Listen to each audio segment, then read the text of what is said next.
நம்ம நகரத்தார்குள்ள டிவி சேனலை சப்ஸ்கிரைப் பண்ணாதவங்க சப்ஸ்கிரைப் பண்ணிடுங்க. ஏன்னா இன்னி வரப்போகிற நாட்களில் அருமையான வீடியோஸ்லாம் வர காத்திருக்கு. அதெல்லாம் நீங்கள் மிஸ் பண்ணக்கூடாதுல. ஸோ கண்டிப்பாக எல்லாரும் சப்ஸ்கிரைப் பண்ணிடுங்க. ஓகேவா?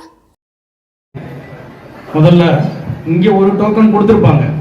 இங்கே ஒரு டோக்கன். இந்த டோக்கன் எப்பவும் போல போயிட்டு ரிட்டர்ன் வந்து கோயிலூரில் தான் வாங்கிப்பாங்க. இந்த டோக்கன். இன்னொரு டோக்கன் குன்னக்குடியில் பச்சை சுப்பண்ணன் கொடுப்பாரு. அந்த டோக்கன் பஞ்சாமிரதத்துக்காக கொடுக்குற டோக்கன். அது பழனியில் பஞ்சாமிரதம் கொடுப்பாங்க. ரெண்டு டோக்கனுக்கும் எந்த குழப்படியும் பண்ணிக்க வேண்டாம். இங்கே கொடுக்குற டோக்கன் போயிட்டு வர்ற வரைக்கும் இருக்கும். நாளை கொடுக்குற டோக்கன் பஞ்சாமிரதம் வாங்கும்போது நீங்கள் கொடுக்கணும் பழனியில். இது முதல்ல. ரெண்டாவது, இந்த பிரார்த்தனை நல்லவமா நிறைவேற உங்க படங்கள் கிடைக்கிறதுக்கு எல்லாருக்கும் ஒத்துழைப்பு கொடுத்து எல்லாரும் ஒன்னா போய் நல்லவமா வந்து சேரணும். இந்த வெயில் பயங்கரமா இருக்கு. இப்பவே இன்னும் 4 நாள் ஆனா இன்னும் கடுமையாகும். இதை மனசுல வச்சு சில ஏற்பாடுகளை செய்திருக்கிறோம். எல்லா ஊருக்கும் சொல்லியிருக்கிறோம். காவடி வெள்ளனா வரும் அப்படிங்கறத எல்லா ஊர்களுக்கும் தெரியப்படுத்தியிருக்கிறோம். நம்ம நகரத்தார் பெருமக்கள் எல்லாம் நாளைக்கு குன்னக்குடியில புறப்படுறது எப்பவும் 8:30 மணிக்கு எப்பவும் புறப்படுவோம். நாளைக்கு 7:35 தீபமாகும். நல்லா புரிஞ்சுங்க. நாளானைக்கு காலையில குன்னக்குடியில 7:35 தீபாரணை ஆகும். 7:45 காவடி புறப்படும். 8:30 மணி கிடையாது. அதனால எல்லாரும் குன்னக்குடிக்கு வர்றவங்க எல்லாம் அதுக்கு தோதா வெள்ளனா வந்துடணும். வெளியூர் காவடிக்காரங்க ஏன்னா இதெல்லாம் வாட்ஸ்அப் அந்த மாதிரி இதுல எல்லாம் நிறைய இது தெரிய ஆரம்பிச்சிடும். குன்னக்குடிக்கு வர்றவங்க எல்லாம் வெள்ளனா வந்துடணும். காலையில புறப்பட்டு வர்ற காவடிகளுமே சீக்கிரம் வந்துட்டா தான் நம்ம அந்த புறப்புற டயத்துக்கு ஏதுவா இருக்கும். 7:35 தீபாராதனை. அதுக்கு முன்னாடி நீங்க டோக்கன் எடுக்கிறது மற்ற வேலையெல்லாம் முடிச்சுக்கிட்டோம். 7:45 காவடி புறப்படும் குன்னக்குடியை பொறுத்தவரை. அடுத்தது நமக்கு மருதிப்பட்டி. இந்த மருதிப்பட்டியில நம்ம பூசை நடத்துவோம். நீங்க வெள்ளனா வந்து சேர்ந்தா தான் பூசை வெள்ளனா நடக்க முடியும். நாங்க ஒரு ஏற்பாடு பண்ணியிருக்கோம். 8 to 9 பூசை நடத்துற மாதிரி. பூசை நடத்தினா 9:30 ஆகும் பூசை முடியறதுக்கு. அதுக்கப்புறம் 2 மணி நேரம் ஆகும் சாப்பாடு போட்டு முடிக்க. மினிமம் அது 9:30 10:30 11:30 ஆகும். 1 மணி நேரம் அள்ளி போடுறது. அதுக்கப்புறம் கழுவி வண்டியில ஏத்துறது. 1 மணி ஆயிரம் இதெல்லாம் முடியறதுக்கு. இதுதான் மினிமமா நம்ம பண்ணக்கூடியது.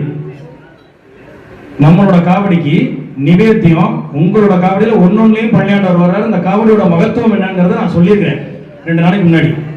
உங்க காவடி யாரு காவடி எடுத்தாலும் பூசை அரவண பொங்கல் போடுறது தான். அதுக்கு நிவேத்தியம் அதுல இருந்து தான் வரும். அதனாலதான் பூசையில அவசியமா நீங்க சாப்பிடணும்னு சொல்றது. உங்க காவடியோட நிவேத்தியத்தை நீங்க சாப்பிடணும்னு. பூசையில நீங்க எல்லாரும் அவசியமா உங்க நிவேத்தியத்தை நீங்க சாப்பிடணும். உங்க பலன்கள் ஃபுல்லா கிடைக்கிறதுக்கு. இதெல்லாம் முடியறதுக்கு 1 மணி ஆயிடுது.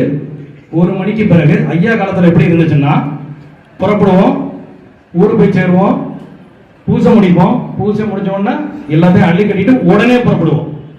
இந்த இதுக்கு தோதாதான் இந்த வருஷமும் ஏற்பாடு பண்ணியிருக்கிறோம். நம்ம நாளானைக்கு மருதிப்பட்டி போய் சேர்ற டயத்தை வச்சு அங்கே புறப்புற டைம் எத்தனை மணிங்கிறத சொல்லுவோம். பழைய மாதிரி 4 மணி 5 மணி நீங்க நினைச்சுக்கிட்டு இருக்காதீங்க.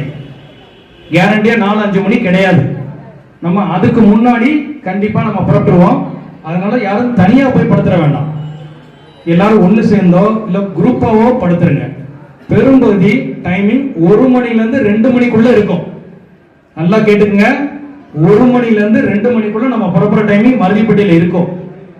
உங்க ஒத்துழைப்பு இருந்தா நம்ம வெயிலுக்கு முன்னாடி மணப்பச்சேரி போய் சேர்றதுக்கான ஏற்பாடுகள் செய்திருக்கிறோம். இந்த மாதிரி நம்ம புறப்படும் போது சிங்கம் நதிக்கு சீக்கிரம் போயிடுவோம். அது சாப்பிடுற வேலையா இருக்காது. அதனால இந்த காலையில பலாரம் கொடுக்கறவங்களுக்கு எல்லாம் சொல்லியிருக்கோம். நீங்க அதுக்கு தந்தாப்புல நேரம் மணப்பச்சேரிக்கே கொண்டு வந்துடலாம். மணப்பச்சேரிக்கு நம்ம 9-10 போய் ரீச் ஆயிட்டா அங்கேயே நீங்க டிஃபன் கொடுத்துடலாம். உங்களுக்கு காவடிக்காரர்களுக்கு தந்தாப்புல நீங்க கொண்டு வந்துடலாம். நமக்கு பிரதானம் காவடிக்கார கஷ்டப்படக்கூடாதுங்கிறது தான். முடிஞ்ச அளவுக்கு நானும் ஒத்துழைக்க தயாரா இருக்கேன். நீங்களும் ஒத்துழைக்கணும். 2 பேரும் ஒத்துழைச்சு போனா இதை நல்ல விதமா கொண்டு போயிடலாம். இந்த வெயில ஓவர்டேக் பண்ணிவிடலாம். இன்னைக்கு நீங்க பாப்பீங்க எப்படி வெயில் இருக்குங்கிறத நீங்க வெளியில பாருங்க. இன்னும் போக கடுமையாகும். நீங்க இந்த டயத்தை அனுசரிச்சு வந்துடணும். தண்ணிக்கெல்லாம் ஏற்பாடுகள்லாம் சொல்லியிருக்கோம். எல்லாரும் ஒத்துழைக்கும்.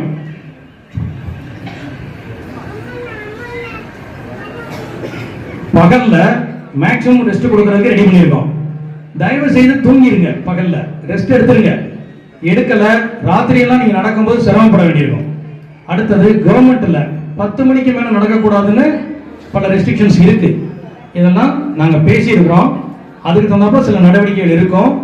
சில விஷயங்கள் நான் ஓப்பனா பேச முடியும், சில விஷயங்கள் நான் பேச முடியாது. தயவு செய்து ஒத்துழைங்க. உங்களோட காவடி வெயில்ல அடிவிடாம முடிஞ்ச அளவுக்கு கொண்டு போவோம். அதுக்கு அடுத்ததா ரிஃப்ளெக்டர். எல்லா காவடிக்கும் ரிஃப்ளெக்டர் இப்போ ஒருத்தர் சொல்லியிருக்கேன், அவங்க கொண்டாந்துருக்காங்க. எல்லா காவடிக்கும் கட்டுவாங்க, அத்தனை காவடிக்கும் ரிஃப்ளெக்டர் இருக்கணும். 100% எல்லா காவடிக்கும் இந்த ரிஃப்ளெக்டர் இருக்கணும். ஏன்னா நம்ம நைட்டு நட கூட போறோம். அப்ப ரிஃப்ளெக்டர் இல்லாம போக கூடாது. கவர்மெண்ட்ல எங்களுக்கு சொல்லியிருக்கிறது ஒண்ணுதான் சொல்றாங்க அபிஷியல்ஸ். லாரிகள் நைட்ல ரொம்ப ஓடும். நீங்க நைட்ல நடக்கிறோங்கிறீங்க, பல பேர் குடிச்சிட்டு ஓட்டுவாங்க. உங்க பாதுகாப்பை நீங்க பாத்துக்குங்கன்னு சொல்றாங்க. தயவு செய்து ரைட்ல ஏறி போகாதீங்க, ஒண்ணு சேர்ந்து போங்க. ரிஃப்ளெக்டர் கையில கட்டுங்க, கையிலையும் கட்டணும், காவடியிலையும் கட்டணும். ரிஃப்ளெக்டர் இல்லாதவங்க நாளைக்கு வாங்கி கட்டுங்க கைக்கு. அவசியமா ரிஃப்ளெக்டர் இருக்கணும். ரைட்ல யாரும் ஏறி போகாதீங்க தயவு செய்து. அடுத்தது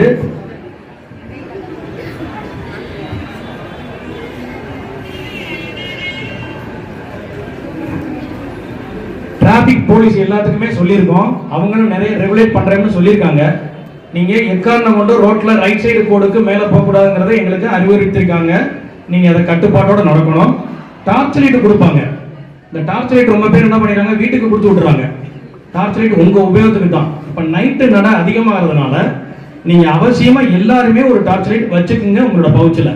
டார்ச் இல்லைன்னா அது பல சிரமத்தை உருவாக்கும். நிறைய பேர் என்ன காவடி பிரசாதமே கொடுத்து அனுப்பல எங்க வீட்டுக்கு. ஒரு காவடிக்காரனும் காவடி பிரசாதம் கொடுக்கணும். ஒரு இடத்துலையும் நீங்க தேங்காய் உடைக்கணும். நீங்க உடைக்கல யார்ட்டையா சொல்லி உடைக்க வைக்கணும். கொடுக்காதவங்க நாளைக்குள்ள கொடுத்துருங்க. காவடி மேல எதுவும் வைக்க கூடாதுன்னு சொல்லியிருக்கோம்.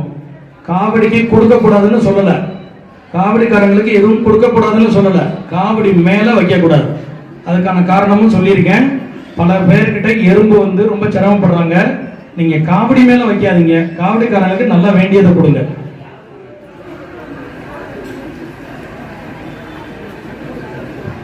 நாளைக்கு எங்க வீட்டுக்கு எல்லாரும் 9 மணிக்கு காலையில வந்து சேரணும்.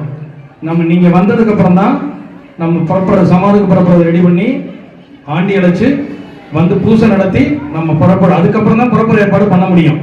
எல்லாமே ஒரு செயின் ரியாக்ஷன். ஒன்று லேட் ஆச்சு, எல்லாமே லேட் ஆகும். நீங்க எல்லாரும் ஒத்துழைங்க. 9 மணிக்கு எங்க வீட்டுக்கு காலையில வந்து சேருங்க. உங்களுக்கு வேற ஏதோ சந்தேகம் இருந்தது என்னைய கேட்டுக்குங்க. நிறைய பேர் சொல்றாங்க காவடி முத நாள் வந்துற போதுன்னு. அது கிடையாது. எங்கேயும் காவடி முத நாள் வராது.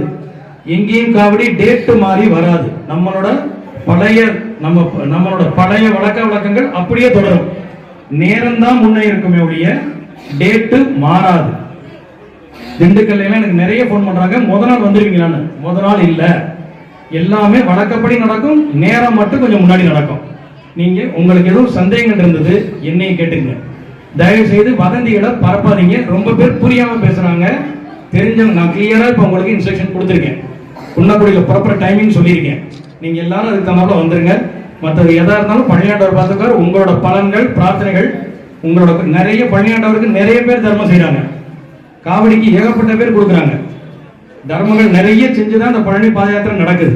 உங்க எல்லாருக்கும் காவடிகளுக்கும் பிரார்த்தனை நிறைவேறதுக்கு எம்பெருமான் தண்டாயுதபாணியை பிரார்த்தித்து வணங்கி விடைபெறுகிறேன். நன்றி, வணக்கம்.